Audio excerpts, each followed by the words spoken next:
if you've done this right, when you squeegee out the bubbles, you're going to go from the back to the front, and you'll actually get water. You'll see you've got water on my pants. You'll actually get water coming out of here. Along with the air, the water is what makes the air escape. So you'll just squeegee along.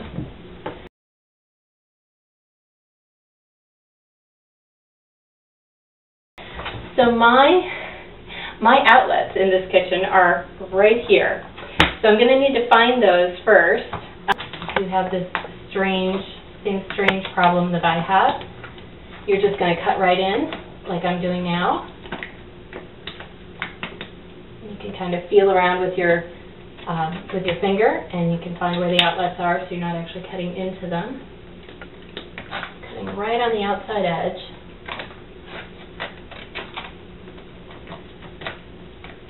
And don't worry, if you cut a little bit further like I just did, this film is actually pretty forgiving. It sort of self-closes a little bit, so don't spaz out if you cut a little too far. It'll all work out. Okay, so there's my outlet. It's kind of like wrapping a gift. So I'm going to cut in on an angle. Trim it right at the wall. Again, you can always cut more later. So if you need to leave yourself a little bit of room and then come back and trim it again, that's fine. I have an edge that's really close to exactly what I need. I'm going to use this to warm up the film, and it's just like warming up butter. So there you go. I'm warming it up, sticking it down, and I have a nice solid edge right on the top. What you're going to do on this corner is simply fold over the edge. So I'm going to cut right into the edge of the counter. And I'm going to take this piece and fold it over. You can see I'm kind of working my way around here. And same thing here. I'm going to make a little cut. I'm going to trim it right at the wall, and then I'm going to fold this right over. And I promise you, you are not going to see it. Okay, so I have 2 out of 3 edges done, and we're just going to tackle the front edge just the same way we've done these other 2. So, doing here. Actually, I'm going to warm up this little bit, this little edge here, so I get a nice tight edge.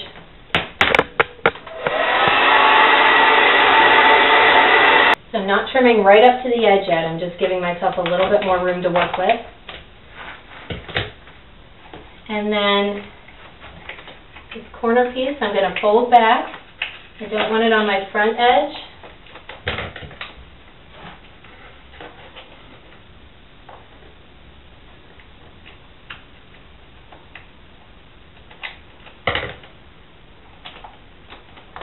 I'm going to cut it right up to the corner of my countertop,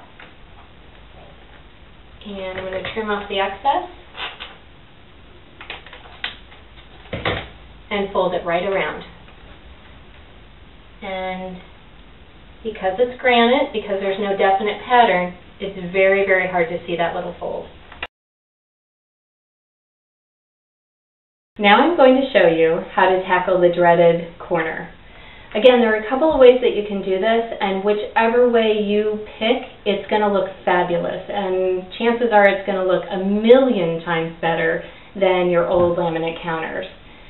But there are a couple of ways that you can do this. The easy way, and the no-fuss way, is to take 2 stripes of film, run one of them this way and one of them this way, so they are perpendicular to each other. And again, because there's no definite pattern, the pattern's going to overlap, and you're really not going to see the line where they come together. The other way you can do it is what I'm about to show you. All granite kitchens all have a seam somewhere. So once you see this seam, and I'll show you a picture here of a couple of seams that we've done, But once you see the seam, you might actually notice it, but I want to tell you, if you go into a friend's house with an actual granite kitchen, you're going to see a seam much bigger than this. So if you've never seen that before, start scoping out your friends' sinks, if they're usually in the sinks in the corners, and you'll see what I'm talking about. So I'm going to show you how to do this so it looks like an actual granite seam, but better. All right, so what you need is the yardstick. I'm going to use the yardstick. You need your cutting edge and two pieces that are going to overlap. We're going to take the first piece, spray with our water, and I'm going to spray the entire area really, really well. You want it wet. You don't just want it moist. You want to spray it really well. You want a lot of water under there because you are going to have to move things around. Okay, take the backing off.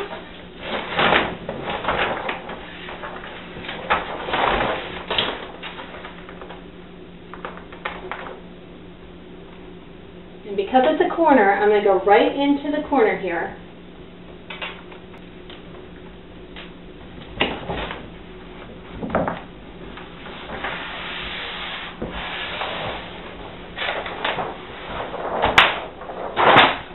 And here's the trick. I'm only going to be using this part of it, not the back part. So I want to make sure that everything's nice and wet so I can reposition.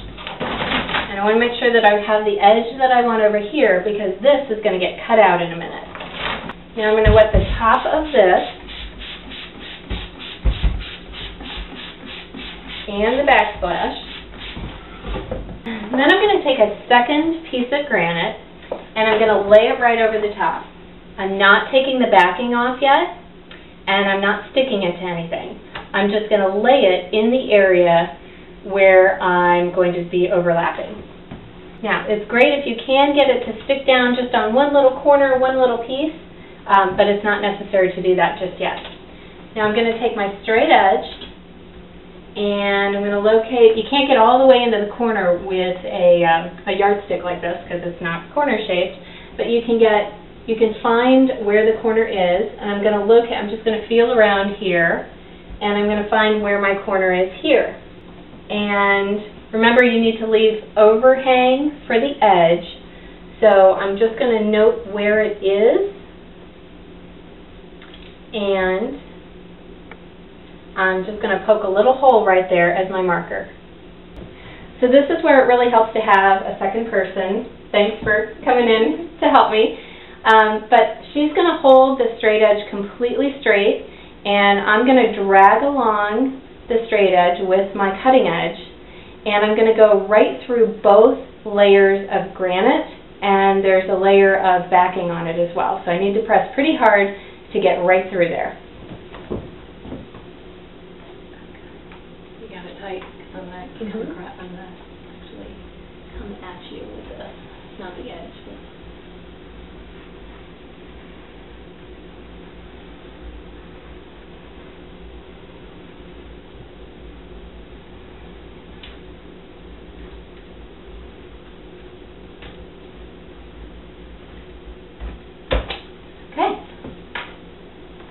Great.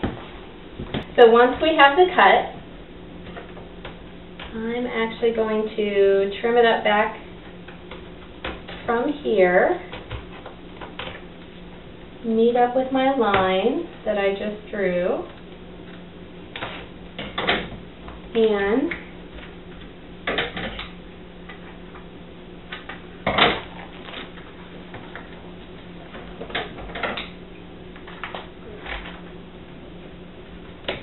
this entire piece now is scrap, and this piece is scrap.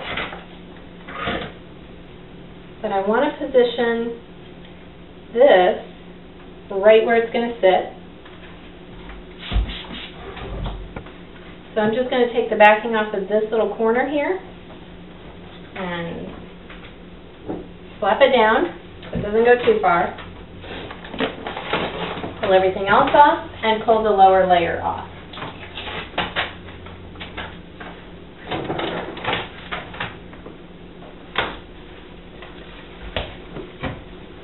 my cut that I made. That piece of scrap too.